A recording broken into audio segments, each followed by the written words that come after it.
pouvoir revoir le webinaire. Donc ça, c'est fait. Vous êtes prêts, en forme ce matin pour cette nouvelle séance sur la gestion des plans d'action? Eh bien, allez, c'est parti. Je vous partage mon écran. Hop. Et voilà, tac. Voilà. Donc le thème aujourd'hui, c'est sur la gestion des plans d'action. Et puis, pour laisser arriver les retardataires, l'idée, c'est de faire un petit rappel sur nos échanges de la semaine dernière qui étaient sur le thème de la résolution de problèmes. Donc, c'était une séance intéressante où l'idée, c'était je viens de comprendre les bienfaits de la résolution de problèmes.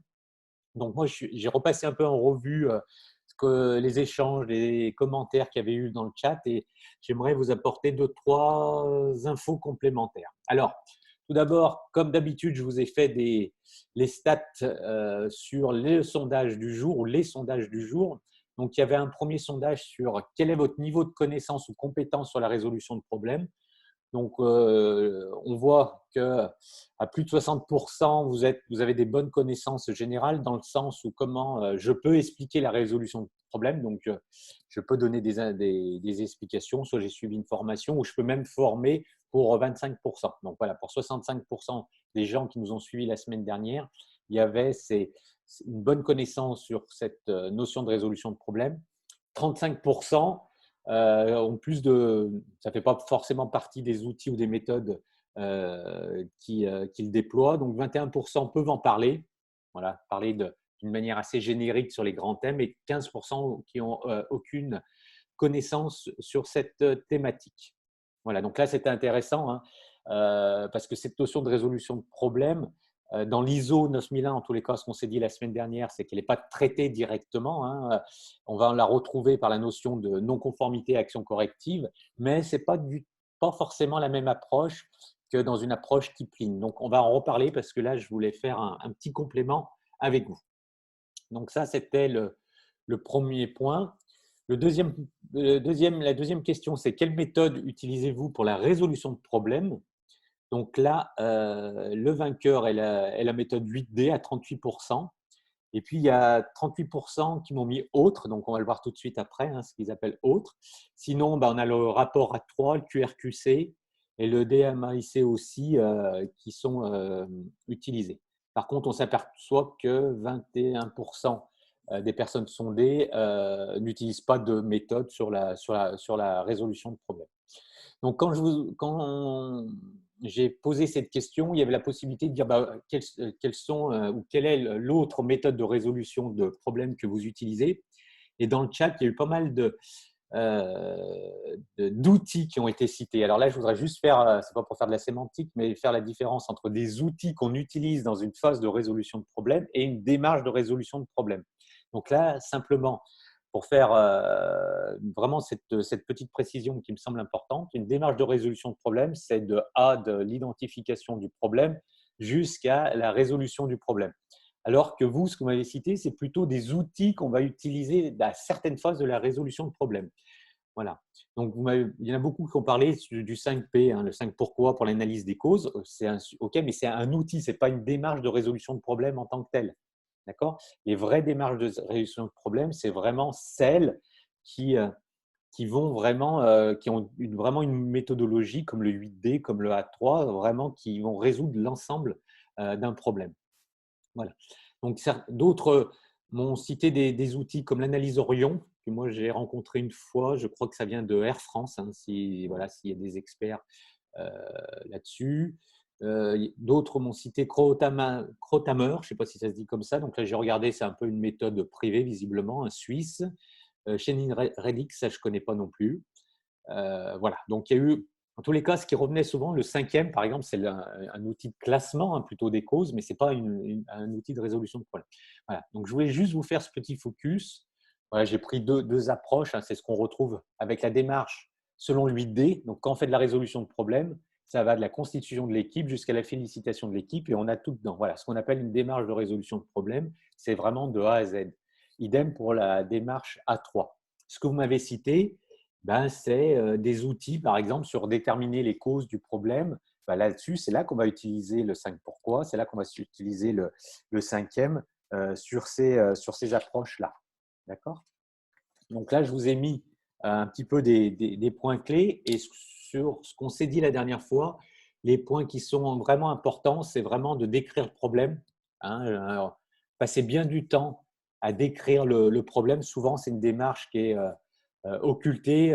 On a toujours tendance à aller très vite sur la description du problème. On pense avoir compris le problème, alors que c'est vraiment important de bien définir concrètement le problème. Hein. On retrouve la même approche selon l'outil A3 sur la description de la situation actuelle.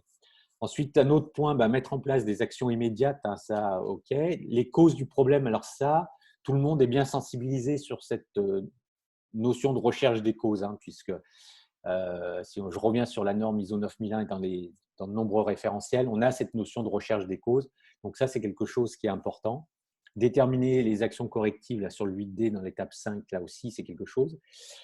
Et ce qui est important, c'est surtout, souvent ce qu'on oublie, c'est surtout mettre en œuvre les actions. Hein. C'est vraiment le suivi, la mise en œuvre, etc. Donc, passez du temps aussi dans des démarches de résolution de problèmes.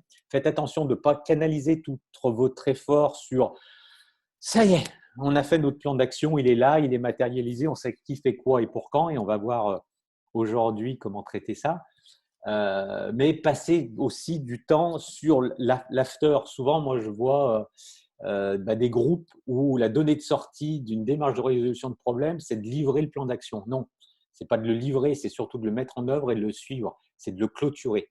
Donc, n'arrêtez pas, par exemple, si vous avez mis en place un groupe de travail, ne l'arrêtez pas au fait de dire, voilà, le Yaka Faucon, il a été fait, on a mis en place notre plan d'action, aller jusqu'à la mise en œuvre effective des actions et au suivi, quoi.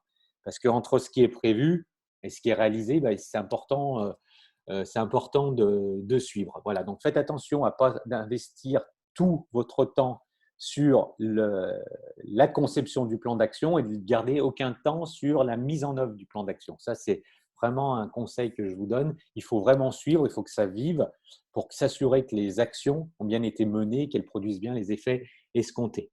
OK, donc ça, c'est important. Voilà. Donc, 2 petits points par rapport à la semaine dernière. Un, attention, un outil qui est utilisé dans la résolution de problèmes n'est pas une démarche de résolution de problème. Ça, c'est le premier point d'attention. Et deuxième point d'attention par rapport à ce thème, ne focalisez pas toute votre énergie sur la conception et plus rien après, d'accord? Faites 50-50 sur la conception et suivi du plan d'action. Voilà, donc ça, c'était les petits rappels. Ensuite, il y avait une question sur quel est le niveau de pratique de la résolution de problèmes au sein de votre organisation.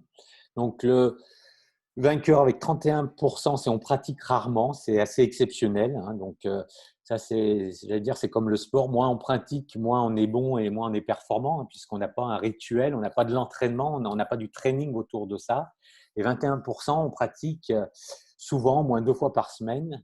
Pardon, le deuxième, c'est on pratique de temps en temps, donc au moins 1 fois par mois. Et le troisième, c'est au moins 2 fois par mois sur 21%.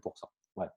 Donc là, l'idée, c'était de voir quelle était un peu justement cette pratique au niveau de la résolution de problèmes. Et là aussi, on a eu pas mal de débats la semaine dernière ou d'échanges, hein, parce que les débats d'échanges dans le chat, sur cette notion entre la résolution de problèmes et les non-conformités et actions correctives. Donc, ceux qui ont la culture résolution de problèmes type Lean ont une approche et non-conformité et actions correctives, c'est une partie de ça. Donc, j'ai essayé de vous mettre ça en image pour se faire comprendre.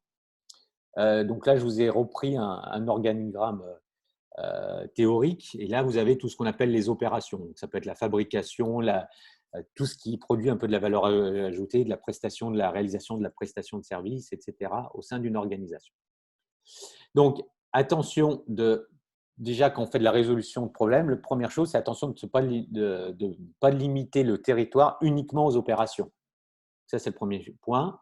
Et le deuxième point aussi est de ne pas limiter encore plus le territoire aux produits et services qui sont livrés par les opérations. Parce que si on fait que ça, si on s'intéresse aux produits et services, là, on est vraiment dans la logique ce qu'appelle la norme ISO, hein, le traitement des non-conformités ou la maîtrise des produits non conformes et des actions correctives associées. Okay, la résolution de problèmes dans une approche type Lean, on n'est pas sur ce périmètre-là. On est vraiment sur un périmètre global. Et c'est ça qui est important. Et souvent, en ISO, on réduit l'approche alors c'est restrictif, hein, c'est important, aux livrables qui sont livrés par les opérations, à savoir les produits et services, donc aux non-conformités et actions correctives associées. Quand on est dans une démarche de résolution de problème avec une approche de type Lean, c'est qu'on ne se focalise pas uniquement sur les produits et services, c'est qu'on se dit on va résoudre les problèmes dans l'ensemble de l'organisation. Et dans cet ensemble de l'organisation, ça va vraiment même jusqu'au top management qui doit faire de la résolution de problèmes. Voilà. Donc, c'est vraiment une démarche globale sur la résolution de problèmes, alors que sur l'ISO 9001, on est plutôt uniquement sur quelles sont les non-conformités, pour être certifié en tous les cas, liées aux livrables des opérations, à savoir les produits et services. Donc ça, c'est un deuxième point important, c'est-à-dire culturellement, ce qu'on retrouve pour les entreprises certifiées ISO, c'est vraiment le traitement des non-conformités actions correctives sur les livrables. Alors que si on veut faire vraiment de la résolution de problèmes, il faut étendre ça à toute l'organisation. Donc, c'est vraiment une culture dans une démarche Lean beaucoup plus globale et on fait de la résolution de problèmes à tous les niveaux. Souvent, on dit que au niveau top management, on va plutôt utiliser des outils type rapport A3 et qu'on sera plutôt sur des outils peut-être plus 8D dans d'autres approches. Voilà, donc ça, c'était aussi, je vous ai fait ce petit transparent pour pas qu'il y ait d'ambiguïté parce que j'avais du mal à l'expliquer la semaine dernière, donc qu'on se comprenne bien un petit peu sur le fond. Donc, je retourne voir les commentaires parce qu'on a terminé sur le petit feedback de la semaine dernière. OK. On dépend aussi du périmètre. OK. Une approche systémique, oui. Bonjour Urbain qui nous rejoint du Congo. Bonjour Jean-Marie qui nous rejoint de Côte d'Ivoire. OK. A3, n'est-ce pas plutôt pour la gestion de projet Lean? Non, pour moi, le A3, c'est vraiment… alors, s'il y a des experts là, on peut échanger, mais pour moi, le A3, c'est vraiment aussi dans la démarche de résolution de problèmes avec une approche Lean, effectivement. OK. Je regarde s'il y a d'autres commentaires. C'est tout bon. Nathalie nous a rejoint de Versailles. Super. OK. Eh bien, on va pouvoir aller sur la séance du jour. Donc, hop, je partage de nouveau mon écran. Je gère autrement mes actions. Voilà. Alors là, c'est pareil. Juste, c'est vraiment un sujet qui est compliqué. Vous allez voir qu'il n'y aura pas la solution miracle, hein, parce que s'il y avait une solution miracle, ça se saurait. L'idée, c'est plutôt d'avoir un peu des nouvelles approches quand même sur la gestion des actions et peut-être de sortir d'un univers aujourd'hui qui est dans ce que j'appelle moi dans le royaume du fichier Excel ou essayer vraiment d'avoir une approche un peu plus collaborative, un peu plus digitale sur le traitement des actions. Alors, au niveau qualité, moi, j'aimerais juste faire une petite introduction sur la gestion des actions et de dire attention de ne pas se tromper de combat. Ce qui m'est arrivé de vivre des situations où je me suis dit, là, la qualité, elle se trompe de combat, ou la personne, en tous les cas, qui est en face de moi, elle se trompe de combat. Se tromper de combat, ça veut dire quoi? Ça veut dire qu'il y a dans l'ADN de la qualité, ce qui est très bien, il y a une notion de prévoir qui est très bien, on va le voir, et il y a une notion de traçabilité. Et parfois, quand je dis qu'il y a un risque de se tromper de combat, c'est que la qualité elle est plus focalisée sur le fait est-ce que tu as bien enregistré tes actions, est-ce que tu les as bien planifiées, plutôt que sur la portée même des actions. C'est-à-dire que moi, il m'est arrivé de vivre, on va dire, une situation où il y a un auditeur externe qui a audité 2 services. Un premier service qui a été audité, où la personne était vraiment très dynamique. Elle apportait plein d'actions. Elle le faisait avec des outils comme j'ai derrière moi. C'était vraiment… le pilote de ce processus était très dynamique et vraiment des actions de fond, etc. Sauf qu'en termes de traçabilité, il faut l'avouer, c'était peut-être pas très pointu. Mais sur le fond, les résultats, je peux vous assurer que ce pilote, il a vraiment changé les choses. Et le même auditeur est allé voir un autre service où là, cet autre service, sur la portée, c'est-à-dire sur le fond, c'est-à-dire sur le changement porté par les actions, c'était plutôt moyen, quoi. C'était peut-être même des tâches qui étaient enregistrées plutôt des actions. Fondamentalement, la logique de l'amélioration continue, c'était pas terrible. Par contre, ce deuxième pilote de processus était plutôt un bon élève. Il était plutôt un bon élève dans le sens où il a bien complété son fichier Excel, il a tout tracé, etc. Et on se retrouve dans deux situations. Un mauvais élève en termes de traçabilité, de planification, et un bon élève en termes de traçabilité et de planification. Ces deux personnes sont auditées par un auditeur externe, et lors de la restitution de l'audit, il se passe quoi sur cette thématique? Eh bien, l'auditeur externe, il dit, je mets des bons points au bon élève qui a bien complété son fichier Excel, alors que sincèrement, sur le fond, si on regarde la portée des actions sur la logique d'amélioration continue, ce n'était pas terrible. Et l'autre se prend un écart sur le fait que finalement, il n'y avait pas de traçabilité. Les deux personnes à la sortie de cet audit se disent, finalement, il y en a un qui a fait des choses superbes, qui ont été peut-être pas très bien tracées, mais finalement, c'est quoi? Qui ont été menées jusqu'à leur bout. Et l'autre qui a fait du remplissage de lignes et qui, lui, se prend un point fort parce qu'il a rempli des lignes avec des actions qui n'ont pas eu de portée. Ce que je veux dire par là sur cette situation, c'est qu'il faut faire attention. Il faut ni être d'un côté, c'est-à-dire faire que des actions verbales sans aucune traçabilité, mais faites attention de ne pas être aussi à l'autre extrême, de s'intéresser qu'à la traçabilité. Et ça peut être dangereux. Donc là, je veux dire, sur le gère autrement mes actions, il y a un choc culturel à avoir. Il faut intégrer pour moi un peu une logique EFQM, c'est-à-dire une logique qui s'intéresse aussi bien aux résultats qu'aux moyens.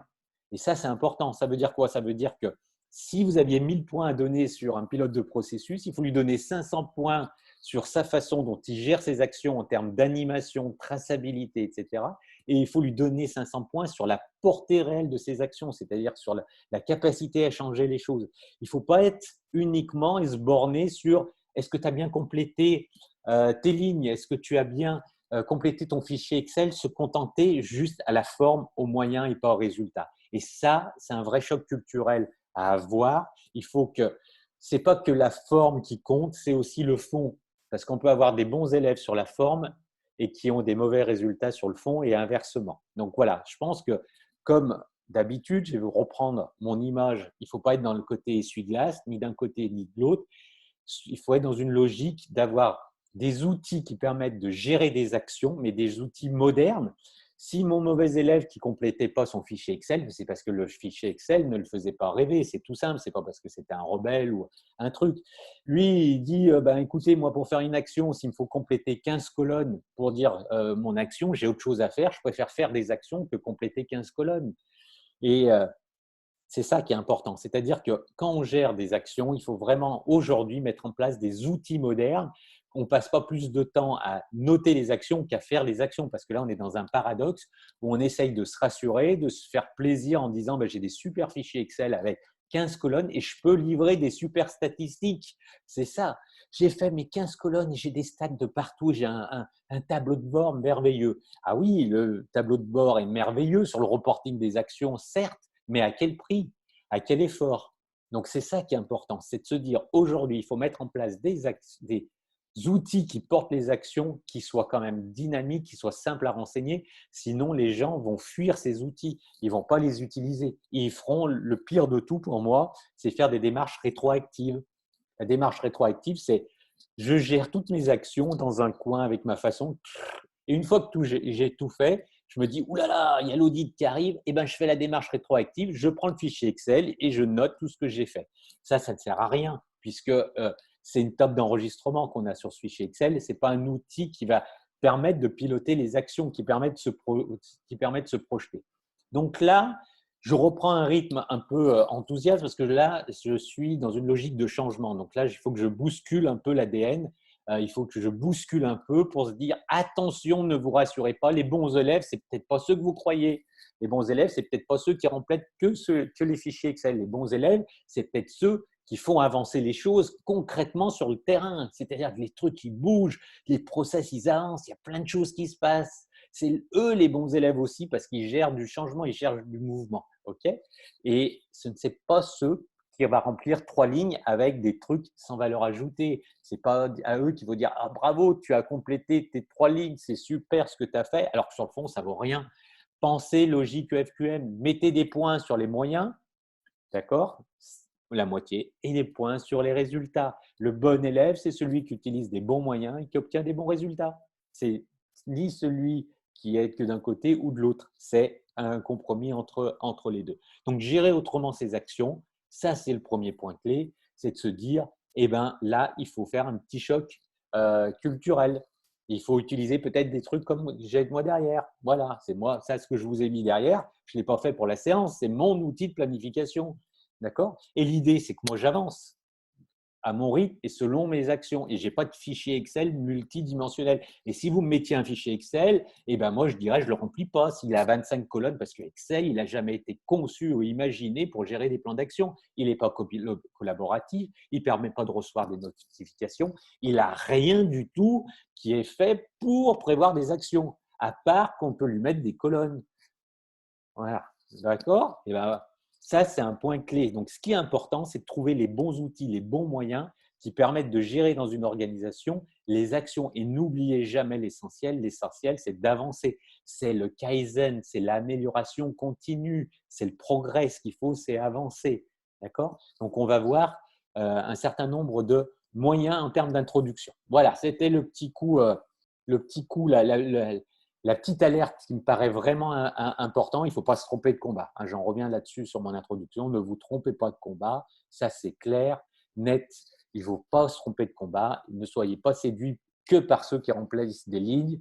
Ce n'est pas eux forcément les bons élèves. Soyez plutôt séduits par ceux où leur process d'une année à l'autre, sans arrêt, il avance et ça avance et ça avance et ça avance. C'est eux qui doivent vous impressionner. C'est eux qui doivent vous montrer un petit peu la voie. Ce n'est pas que ceux qui remplissent des bons fichiers. Voilà. Et l'un ne va pas à l'encontre de l'autre. Ne mettez pas votre cerveau dans une logique tout ou rien. Mettez votre cerveau dans une logique de compromis en utilisant des résultats et des moyens. C'est la voie à suivre. Voilà sur cette petite introduction. Alors, avant d'aller plus loin sur comment faire, le petit sondage du jour, parce que c'est toujours intéressant de partager des informations. Donc, et puis, ça me permet de faire une petite pause. Hop, je regarde s'il y a des petits commentaires. Ouais, ok, merci Alexis de confirmer. Je cherchais l'expert Lean, que la 3 peut être utilisée de partout et pour tout type de problème. Ok, oui, on n'est pas dans une approche de rupture. Dans le A3, c'est ça, je reviens là-dessus. Ok. Alors, je reviendrai Michel là-dessus. Ok, vous êtes prêts pour le petit sondage? Donc, 2 petites questions. Hop, je vais ouvrir le vote. Donc, la première, c'est quels sont les outils ou quel est l'outil que vous utilisez pour la gestion des actions d'amélioration au sein de votre organisation? Donc, là, je vous ai proposé soit aucun outil, soit le fichier Excel, soit un affichage de type Kanban, soit une application informatique dédiée, soit autre à citer. Donc là, je vais ouvrir le vote. Voilà. Donc, quel outil utilisez vous pour la gestion des actions? Donc, aucun outil, c'est-à-dire c'est vraiment l'initiative de chacun. Il n'y a pas un outil standard. Dans le système de management, chacun fait ce qu'il veut. Donc, vous pouvez cocher plusieurs réponses. Un fichier Excel, voilà, c'est pas malgré ce que je viens de dire. Là, on fait un état des lieux, c'est pas grave. Un affichage de type Kanban, c'est un peu ce que j'ai derrière moi. Une application informatique dédiée. Alors, si vous pouvez la citer dans le chat, c'est-à-dire vraiment une application qui permet de gérer des plans d'action ou autres à citer dans le chat et pas le tas chat. Chaque fois, Zoom me corrige, il me propose ça, mais là, je n'ai pas fait attention, excusez-moi. C'est bien le chat, on n'est pas sur de la danse encore de salon. Ok, super. Et je lis la deuxième question. Comment évaluez-vous la maturité de votre organisation dans le pilotage des actions? C'est-à-dire, est-ce que vous l'utilisez? La maturité, ça veut dire quoi? Si c'est très satisfaisant, ça veut dire qu'on a des plans d'action qui sont bien réguliers, qui sont bien dimensionnés, qui vivent, qui n'entraînent pas de stress. Voilà. D'une manière générale, c'est plutôt très satisfaisant. Peu satisfaisant, c'est-à-dire qu'on a souvent beaucoup plus d'actions que les ressources que l'on peut mettre en œuvre ou pas satisfaisant. Là aussi, je vous laisse lire. Ok, et ben voilà. Tac, Erwan, bonjour Erwan, tu nous as rejoint. Action. J'utilise Calipro, ok. Donc ça c'est Wassim et Blue and Go, Bon Team. Donc ça c'est tous des outils dédiés qualité. Calishare, ok. Cal, Calfocus, voilà, c'est un autre outil. Liste de tâches de SharePoint, ok. Project Monitor, ok.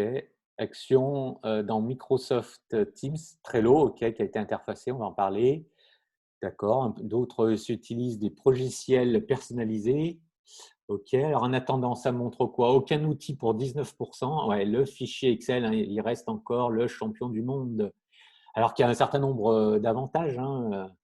Il est connu par tous, etc. Oui, vous êtes 50 aujourd'hui. Je vais le noter, 50 à voter. OK. Et le fichier Excel reste quand même pour 64%, il reste encore utilisé. Hein. Après, en deuxième lieu, arrivent des applications informatiques. Hein, c'est celle que je vous ai utilisée. Camboard, OK, interne, sur la base d'un SharePoint, mais peu dynamique et pas très convivial. Et faire note des causes de manière générale. OK. Donc, Excel reste encore le champion. OK. Et quand même, je ne vais pas tarder à mettre fin au vote. Comme ça, je vais vous partager. Allez, je vais mettre fin au vote parce que nous sommes 59. Pardon. 59. Je crois que nous avons battu le record. 59, super. Je mets fin au vote. Voilà, comme ça, je vais partager les résultats. Normalement, ils doivent apparaître. Excusez-moi, je vais parler tout seul. Voilà. Donc, je vais faire la copie de cet écran pour ne pas oublier. Voilà. Et sur ici, tac, super. Voilà. Donc, quel outil utilisez-vous pour la gestion des actions? Donc, comme ça a été dit, c'est Excel qui arrive en tête avec 64% et peu satisfaisante sur la maturité. OK, ça marche. Donc là, c'est assez intéressant comme résultat. Alors, vous inquiétez pas, hein, c'est une problématique qui est compliquée, pour ne pas dire même complexe. Je pense qu'il y a des outils, des méthodes, et puis il y a une culture aussi à avoir. Donc, hop, voilà. Je vais arrêter le partage et je vais fermer ça. Donc, il y a eu plein d'outils. J'essaierai de vous faire un petit best-of qui ont été sélectionnés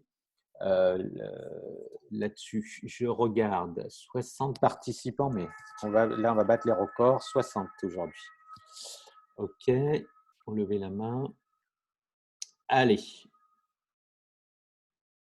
Je regarde s'il y a des commentaires et des priorisations peut-être. OK.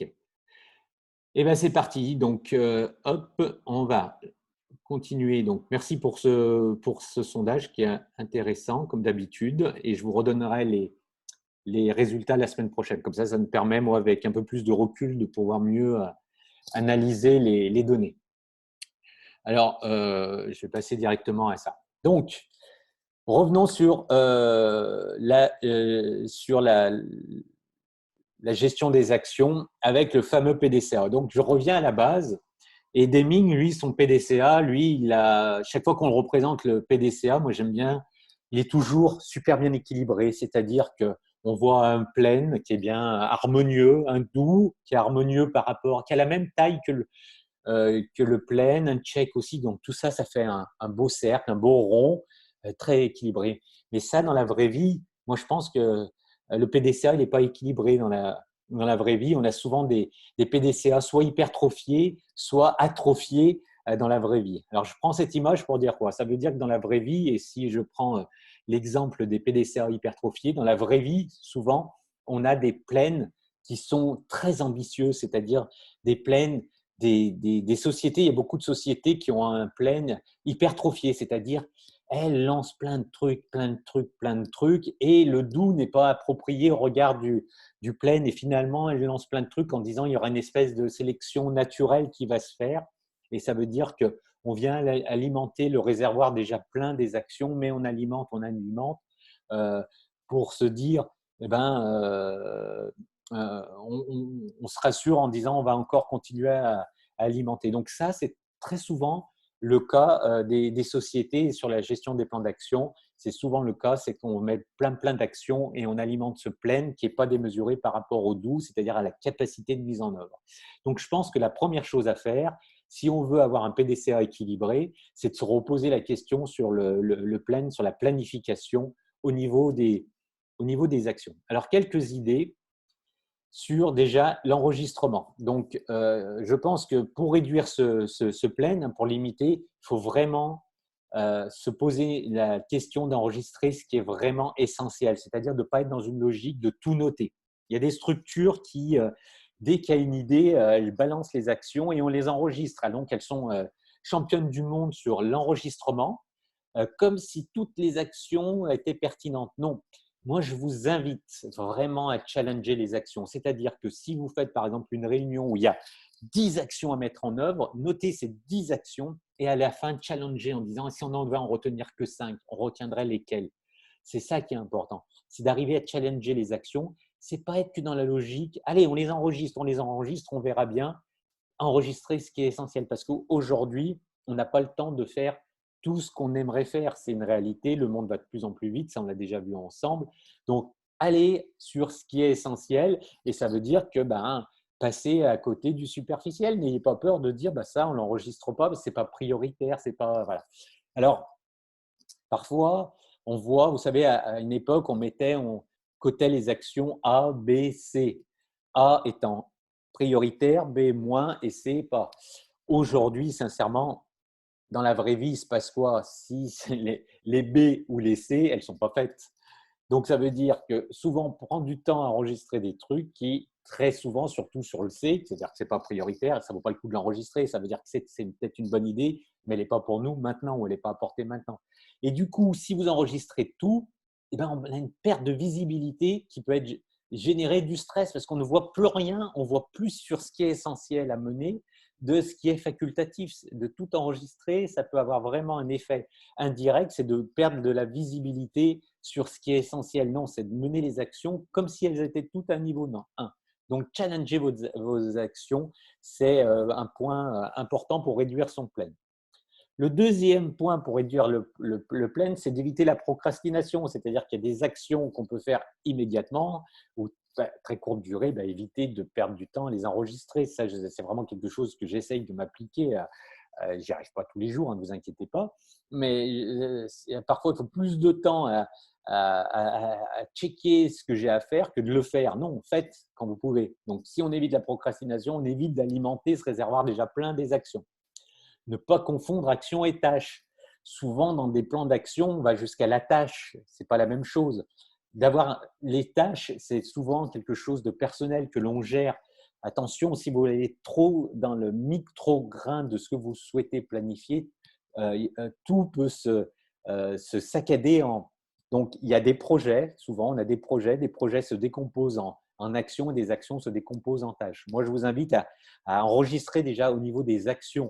C'est de mener une action et pas d'aller jusqu'à la décomposition des tâches parce que là, c'est plutôt des outils personnels. Chacun gère un petit peu comme avec ses propres outils des tâches un petit peu à titre personnel.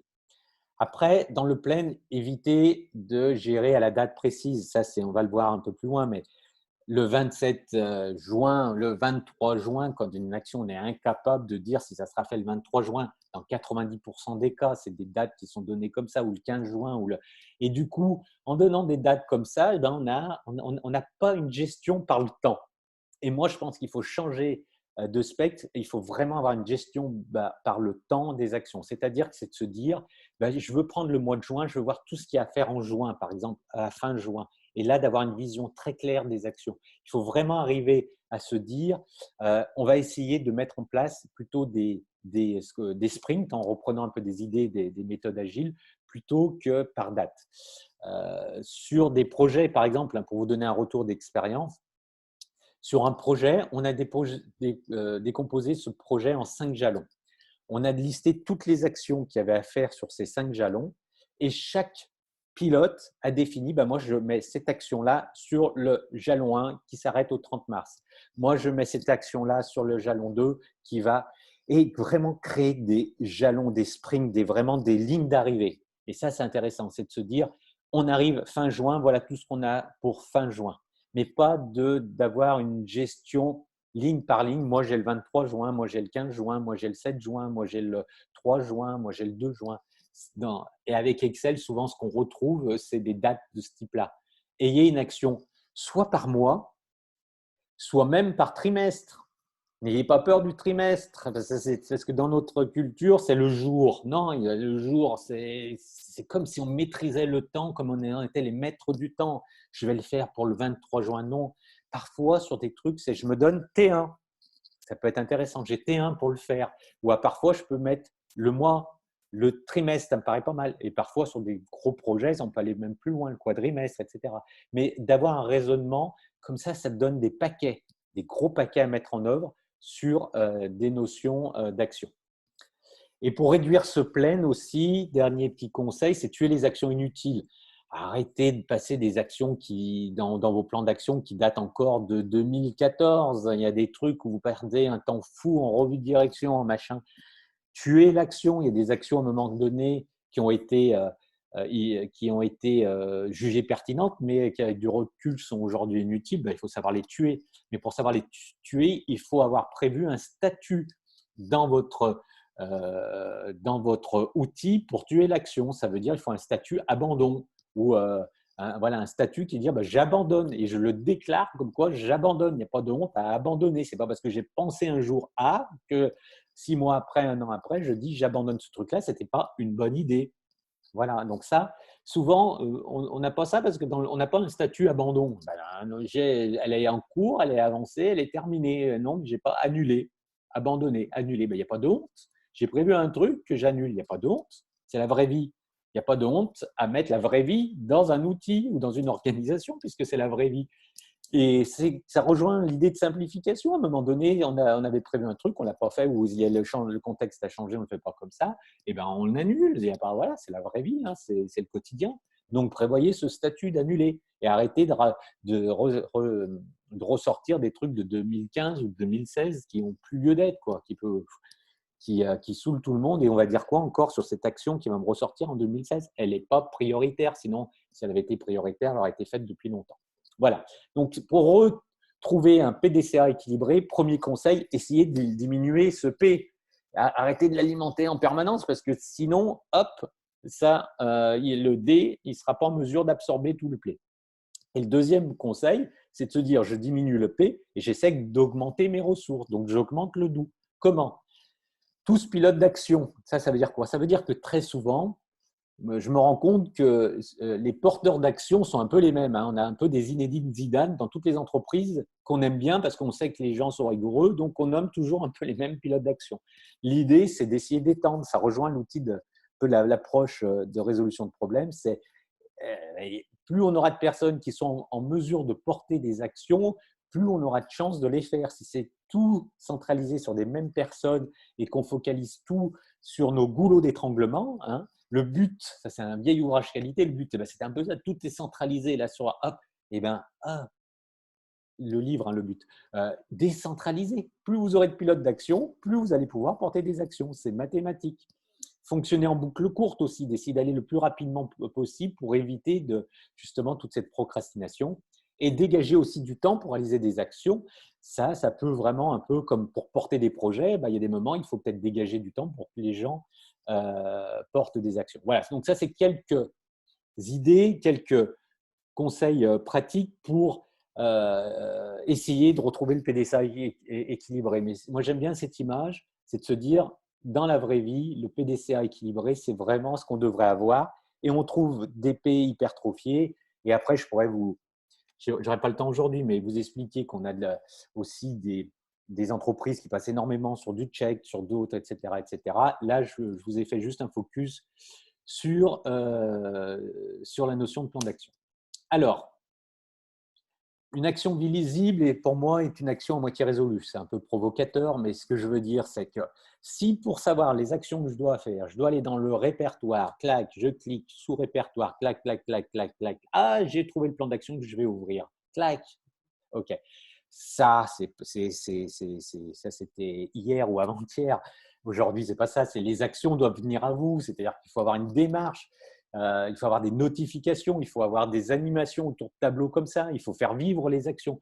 Une action visible est une action à moitié résolue. C'est-à-dire qu'elle n'est pas enfouie, cachée, là, dans un petit coin. Elle a de la vie. Et c'est une action qui a de la vie. Ben, on y pense. Elle est pas, voilà, si elle est cachée dans une ligne, dans un fichier Excel qui est rébarbatif et qu'on ne voit plus rien, c'est sûr qu'on va l'oublier. Rendez visibles ces actions, rendez visibles toutes ces actions. Et là, je pense que ça peut être intéressant de se dire qu'il faut passer d'une approche horizontale avec le fichier Excel, c'est qui fait quoi pour quand, plus les 7 ou 8 colonnes qui vont me servir à des fins statistiques, le processus, le machin, le truc, etc., à des fins statistiques. Donc, j'ai une approche linéaire et on ne voit rien. Sincèrement, vous regardez un fichier d'action, on ne voit rien. Il faut partir sur des systèmes à une planification visuelle et de plus en plus verticale et à une action qui est rendue visible. Ah, avec, par exemple, sous des formes de Kanban, c'est de dire mon action, eh ben, je peux avoir un réservoir, comme je vous le présente ici, c'est-à-dire je stocke ce qu'il y a à faire. Skill enclenché, donc de le faire, qui est en cours et terminé. Vous voyez, la notion peut-être dans ces schémas-là n'est pas la priorité, l'échéance n'apparaît pas clairement parce que c'est à faire en cours terminé. Et c'est ce qui se passe souvent en termes d'animation. À partir de ces colonnes-là, après, on peut les organiser comme on veut.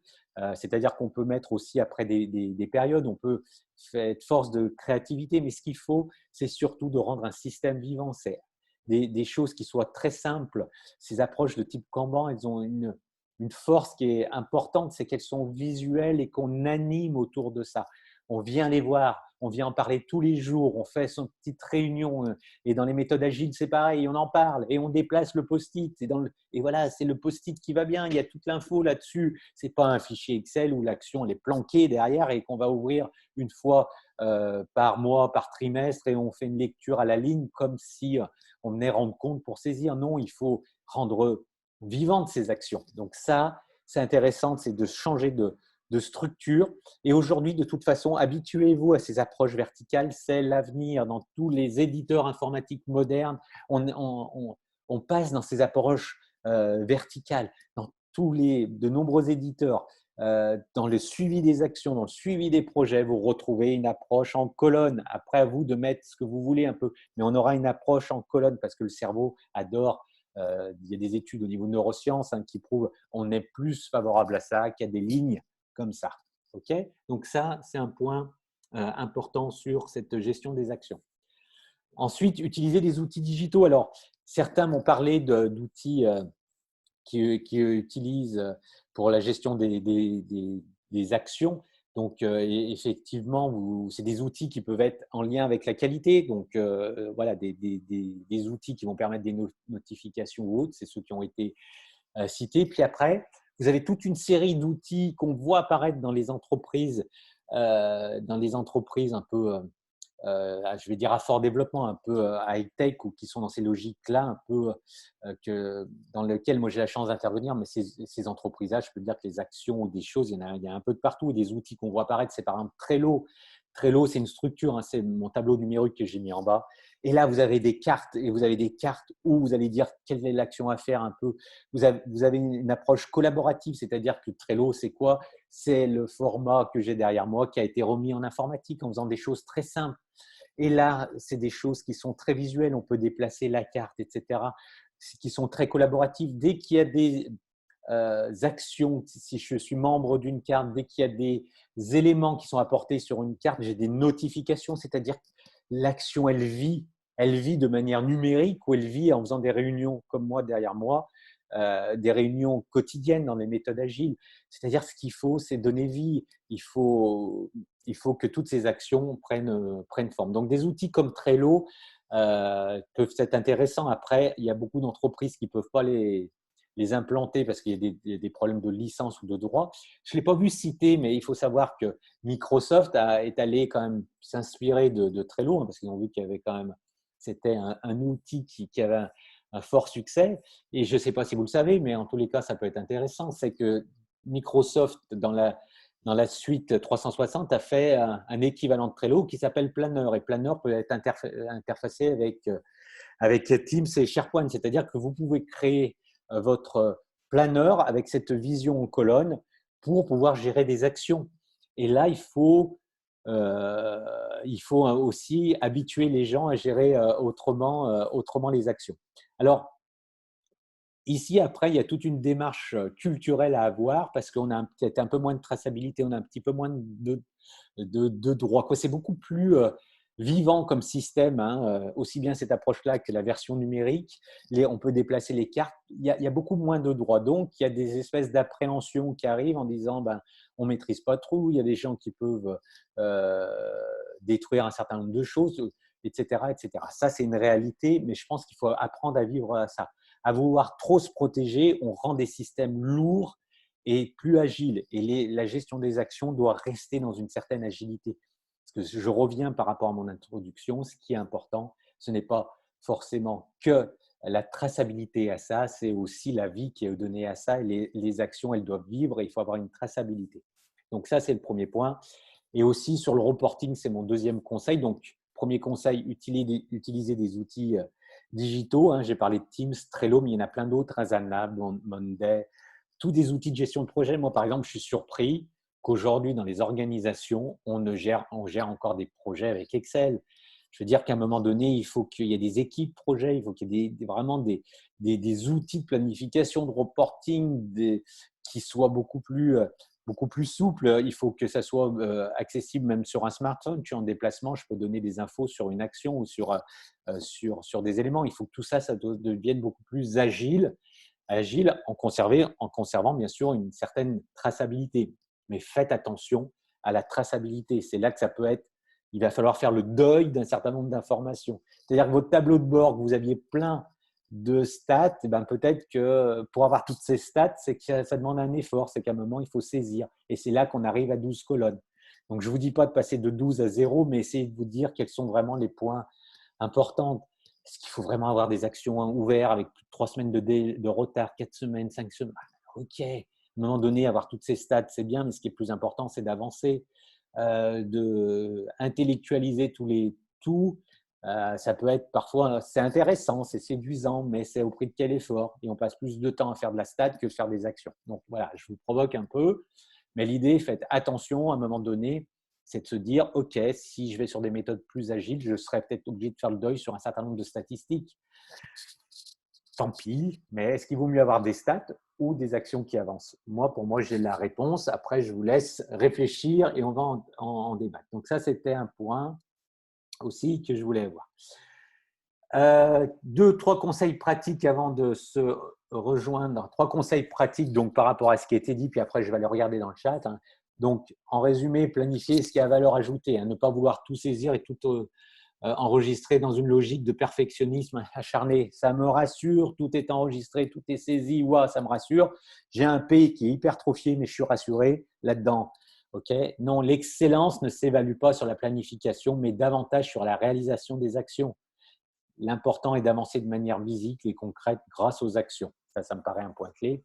2, challenger les actions avant de les planifier pour s'assurer de leur impact et de la facilité de mise en œuvre.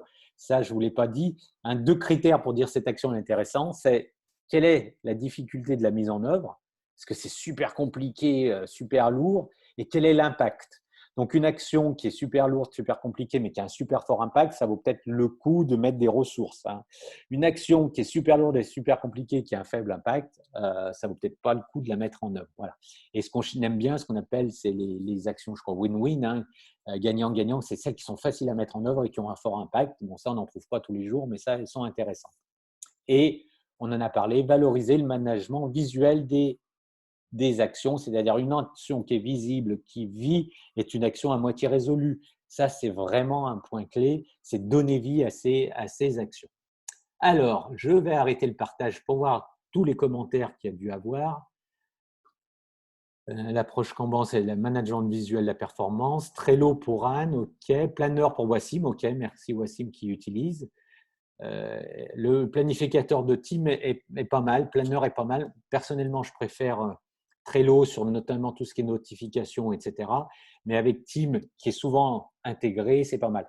Ce qui est intéressant, c'est que ces outils-là, si votre entreprise utilise Teams, pardon, ça peut être intégré directement dans le système d'information. C'est-à-dire que si vous avez, par exemple, fait des Teams par process et que vous mettez un planeur par process, c'est super intéressant parce que dans mon Teams du processus, je vais avoir déjà toute la documentation, tous les standards qui peuvent rattacher, plus toute l'amélioration. Et ça peut être quand même assez intéressant pour ceux qui utilisent la suite Microsoft 360. Lien décapisé, classé. Oui, effectivement, les approches visuelles comme celles qu'il y a derrière, il peut y avoir des limites, nous dit Wassim, mais la plupart de ces outils ne permettent pas de mettre des fichiers liens. Alors, avec Planner, je crois que si. Avec Trello, on peut mettre forcément des liens et annexer des outils. D'accord. Anne nous dit qu'elle utilise Pareto pour la priorisation et les quick wins. Merci pour les win-win. Merci Banel de cette précision. Ah oui, Alexis, cependant, il faudrait former les auditeurs ISO à ces nouvelles démarches. Là aussi, je suis bien d'accord. Et ça fait partie des points aussi, effectivement, où là, il y a un risque potentiel que vous, en tant que manager qualité, que vous pouvez identifier, c'est effectivement que l'auditeur ISO, que va-t-il en penser? Ce n'est pas votre client, donc il faut trouver une solution, il faut être dans la transparence, il faut lui préciser, mais ce qui est important pour un auditeur ISO, s'il a compris son job, c'est qu'il y a de l'amélioration continue. Ça sert à ça, l'ISO. L'amélioration continue, ce n'est pas d'avoir de la traçabilité que du reporting. Sinon, il est resté à l'ère de l'assurance qualité et il a manqué un combat, il a manqué une étape. Donc, il faut que aussi il évolue, il se mette dans l'air du temps. Voilà ce que je voulais dire par rapport à ça. OK, merci Alexis de cette précision. Merci François de Madagascar, je suis super content de t'avoir en chat. Oui, je converge vers le lean. OK. OK. Et effectivement, je suis dans une démarche lean sur les concepts, les principes, pas forcément que sur les outils, mais dans mon esprit, c'est ça, c'est de faire avancer les choses. Pourquoi je suis aussi là-dessus? Si je reviens euh, au préalable, c'est que dans le lean, le lean séduit le cœur des patrons et notre combat, il est là. N'oubliez pas, c'est notre postulat de base, c'est reconquérir le cœur des patrons. Et je peux vous dire qu'avec ce que je suis en train de vous présenter, on est dans une culture souvent des patrons, de la dynamique, des systèmes agiles. Je ne vous dis pas qu'il ne faut plus rien écrire. Hein. N'allez pas faire mon essuie-glace. Non, je ne vous dis pas. Par contre, il faut tout écrire. Soyez EFQM dans votre esprit. 500 points sur les résultats, 500 sur les moyens. Et ça, c'est la performance. C'est d'associer les deux. C'est pas faire que du moyen.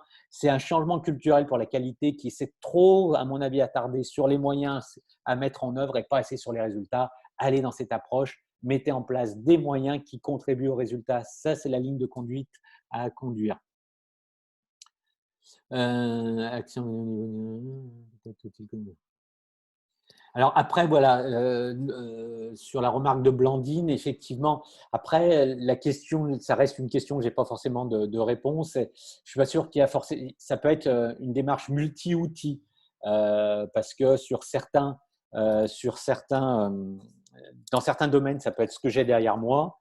Sur d'autres, ça peut être pour des gens qui sont dans les bureaux, si on prend mon schéma, vous voyez, du départ, mon organigramme, la gestion des actions n'est peut-être pas pareille partout. C'est ça qu'il faut, c'est l'intelligence contextuelle, j'en ai déjà parlé, c'est de mettre en place des outils qui sont en lien avec le contexte. Si vous mettez par exemple du Trello pour des gens qui sont en opération, ça ne va pas marcher parce que leur outil, c'est ce qui est derrière moi. Si vous mettez peut-être ça au niveau de la DRH, ça ne marchera peut-être pas parce qu'ils sont répartis sur plusieurs endroits, etc. L'intelligence contextuelle, c'est d'arriver à positionner le bon outil par rapport au contexte. C'est ça qu'il faut arriver à trouver. Donc, ça veut dire qu'on peut avoir 2 ou 3 outils peut-être différents. L'essentiel, c'est que ça avance. La perte de temps. Oui, les workflows, là aussi. Ça peut être intéressant, mais attention, les workflows, je suis d'accord, hein, sur les workflows. Attention, c'est aussi le workflow. Si le workflow me relance sur des trucs, je me fous, qui ont été saisis à un moment donné ou qui ne sont pas très importants et machin, il faut savoir tuer une action qui est inutile. Se faire relancer sur des trucs qui n'ont pas de valeur pour moi, ça aussi, ça peut être intéressant. OK. Et Sandrine, OK. Former les formateurs ISO, etc. en amont. Donc, pas mal de réactions autour de ça. Pas leur... Alors, donc là, j'ai un spectateur anonyme qui n'a pas dû mettre son nom. Je travaille aujourd'hui à perfectionner les revues des processus. Par contre, les pilotes ne sont pas impliqués. Ils travaillent en mode projet. La qualité pour eux n'est pas leur priorité. Ah, ben voilà. Et ben voilà, super. Une bonne démarche de résolution de problème. Je ne sais pas répondre à cette question s'il ne sait pas pourquoi. Pourquoi ils ne sont pas impliqués? C'est ça la vraie question. Et parfois, c'est parce qu'il faut se remettre en cause sur les outils, sur ce qui est… Il faut comprendre le pourquoi.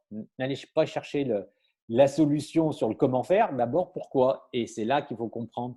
Si les outils qu'on leur propose ne sont pas appropriés à leur quotidien, il y a des gens qui sont polis, qui vous diront oui par devant, puis par derrière, qui vous diront ils ne le feront pas. Et puis, il y aura un peu des gens qui vous diront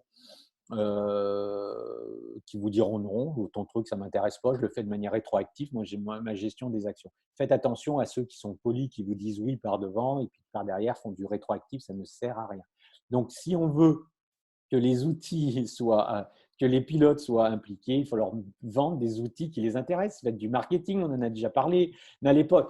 Si moi je suis pilote dans une boîte et qu'on me dit qu'il faut remplir ton fichier Excel et que le truc ça ne m'intéresse pas, ben je ne le ferai jamais. Je ne le ferai pas. Voilà. Voilà. Et si jamais j'ai l'obligation de faire, c'est que ça ira pas avec mes valeurs, avec ma façon de travailler, et je ne ferai pas des trucs parce que je ferai des trucs, je serai un bon élève si c'est séduisant, si c'est efficace, si c'est pertinent, oui. Si c'est inefficace, pas pertinent et qu'on le fait pour le compte d'un auditeur, non, je ne le ferai pas. Voilà, et moi, je fonctionne comme ça. Et il y a plein de pilotes qui fonctionnent comme moi parce que eux, leur priorité, c'est leur business. Donc, faites attention à ça. C'est important. C'est toujours proposer des outils en lien avec les besoins vos clients, de vos clients internes. On a déjà eu l'occasion d'en parler. Voilà, voilà. Alors, on arrive à 10h32. On est pas mal sur cette séance. Je regarde s'il y a des dernières petites questions. Hop. En attendant, avant de faire le petit point, de vous donner le thème je repartage mon écran. Donc, on est monté à 63 au plus fort de la séance. Merci à vous, on a battu les records. Super, merci de votre fidélité. Donc, tout ça, je refais un petit point. Chaque séance, pour ceux qui ne le savent pas, c'est tout simple. Une séance égale un thème du livre. Donc, toutes les séances, tous les webinaires que j'ai traités égale un thème, un chapitre du livre. Donc, c'est intéressant. Toutes les infographies que je présente en noir là, sont issues du livre. Aujourd'hui, on est à plus de 140 exemplaires. Je vous remercie, ce qui est un super score. On est à 7 semaines de vente, toujours bloqué sur Amazon. Ça ne va pas tarder à arriver. On a aussi bien en version électronique qu'en version papier. Mais en version papier, ça bloque de leur côté. En version électronique, il y a un prestat qui doit nous mettre tout ça d'équerre, mais on a des soucis techniques. On va y arriver, mais voilà. Donc, c'est planifié. Hein, c'est un post-it derrière moi. Donc, ne vous inquiétez pas, c'est planifié. Voilà. Notre prochaine séance, je vais vous partager le lien comme ça, pas de procrastination. Vous vous inscrivez et vous n'avez plus à le faire. Ça, c'est un exemple aussi. Donc, je confirme, on est monté à 63 participants et avec certification, on était 24. Donc, la prochaine séance, ça sera le 26 mai. Donc, je vais vous partager tout ça dans l'écran là, tout le monde. OK. Voilà, pour vous inscrire, c'est ici. Pour s'inscrire, pour commander l'ouvrage, je vais vous mettre aussi directement sur notre site internet, sur Calinov, s'il y en a qui sont présents ici. Voilà. Donc, pour notre prochaine séance, qui sera certainement la dernière sous cette format-là, ou la dernière en tous les cas de cette période de confinement et post-confinement. Donc, la dernière, je vous prépare une belle rétrospective de tous les points clés, de tous les moments. Donc, si vous avez manqué, parce que là, vous avez plus de 10 heures de replay, donc ça peut être un peu lourd, la prochaine fois, on fait une super rétrospective et puis avec plein de petites surprises. La prochaine fois, je mets la vidéo, donc comme ça, on se verra, on pourra se voir aussi en direct, donc un peu de prochaines surprises. Et puis, je vais réfléchir donc, sur cette rétrospective, inspirée des méthodes agiles. Il faut faire des rétrospectives. On fera notre propre rétrospective. Vous n'allez pas perdre de temps, ça, je vous le garantir, parce que vous allez avoir des flashs sur les éléments clés, sur tout ce qu'on a vu là-dessus. Alors, que nous dit merci Christophe, super. Ok, Victoria, super. Merci pour ces éclairages dynamiques. Ok. Qui bouscule, oui, là je vous ai un peu bousculé, mais je sais que de temps en temps, on a des croyances et pour changer les croyances, il faut se faire un peu bousculer en bienveillance, bien entendu. Les équipes qualité, les replays et autres, super. Banel, les solutions digitales, oui. Rappelez-vous le sondage 80% je crois. Dans notre sondage, vous dites que vous pouvez avoir un rôle dans la digitalisation. Ben là, il y a un super sujet à prendre. Merci pour Ilyes, merci Christophe, Laetitia, à la semaine prochaine, Jean-Marie, super, merci beaucoup, super, merci Françoise, ben merci à vous. Comment intégrer le groupe des précurseurs, Christelle, j'en parle la semaine prochaine, Urbain, bravo, super.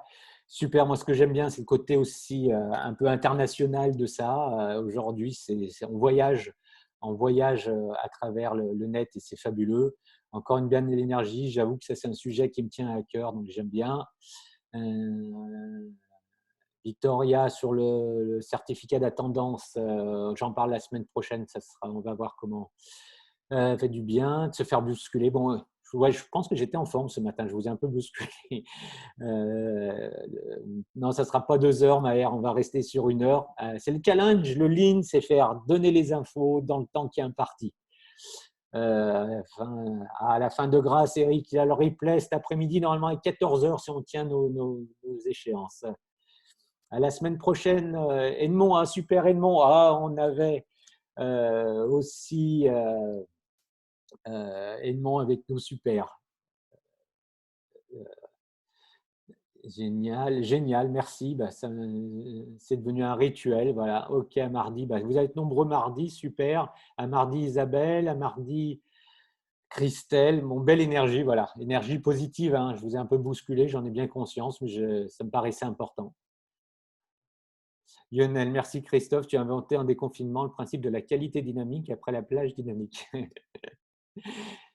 Le tableau Excel et la serviette de plage, pas le droit d'y rester. Super. Merci Lionel de ta créativité. Super. Et ben, la semaine prochaine, responsable. Oui, je referai le positionnement post-Covid. Ouais, ok. D'accord. C'est une bonne idée, Blandine. Je vais essayer de voir comment je peux faire. On n'ose pas toujours, oui, car les retours des auditeurs ne sont pas toujours positifs. Et ben, on va partir en croisade. On va partir en croisade ensemble pour essayer de faire changer les choses. C'est le but des précurseurs de la nouvelle qualité. L'idée, c'est de toujours être honnête, de faire des choses qui contribuent à la performance, à l'amélioration. C'est ça notre challenge. Impatient pour la suite, merci. Ok, super, merci, bravo. Super, dans tous les cas, j'ai plein de messages qui me font du bien, qui sont bienveillants, qui sont dans cette logique. Je suis super content de vous avoir apporté plein de matière. Je vous dis à la semaine prochaine pour la rétrospective, mais attention, hein, ne partez pas du principe que ça sera du réchauffé. On va faire encore des choses neuves, un peu des choses nouvelles, mais on fera ensemble encore quelque chose. En tous les cas, merci encore de votre présence. On a battu quasiment le record, hein, parce que j'ai regardé, on était 64 une séance, donc à 63, c'est super. Et je me suis complètement planté sur le post-déconfinement, donc ça, c'est une bonne leçon aussi pour moi. C'est génial. J'ai pensé à un truc, je me suis planté. Dire qu'on s'est planté, ça arrive à tout le monde. Et voilà, il ne faut pas avoir honte de se planter. Ça fait partie aussi de l'amélioration continue. C'est à partir du moment où on se plante, c'est là qu'on progresse. Si on est dans le déni, on n'avance pas. Super, merci, au revoir à tout le monde et j'espère vous retrouver en pleine forme la semaine prochaine pour la rétrospective. À très bientôt. Au revoir.